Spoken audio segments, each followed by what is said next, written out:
मैं समझता हूँ इंतहाई कभी अमल है। और आर्मी चीफ की अपॉइंटमेंट जो है एक रूटीन का मामला है और पाकिस्तान का एक अहम तरीन इदारा है जिसके लिए चीफ का जो वज़ीर आज़म का इख्तियार है वो इस्तेमाल होना था। बदकिस्मती से कुछ लोग इसमें हैजान पैदा कर रहे थे और एक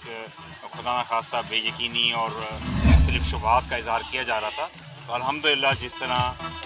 सीनियर मोस्ट और मेरिट ओरिएंटेड ऑफिसर्स का चुनाव हुआ और मैं समझता हूँ कि ये सबके लिए बेहतर है और तमाम मुल्क के लिए ये आर्मी चीफ हैं, सब लोगों के लिए आर्मी चीफ हैं और जॉइंट चीफ्स हैं और ये हमारे इदारे की, मुल्क की, अवाम की इंशाल्लाह इसमें बेहतरी होगी और पाकिस्तान के तमाम इदारे, हमारी पार्लियामेंट, हमारी मुकन्ना सबकी बेहतर चलने में ही पूरी मुल्क की कामयाबी और बेहतरी है।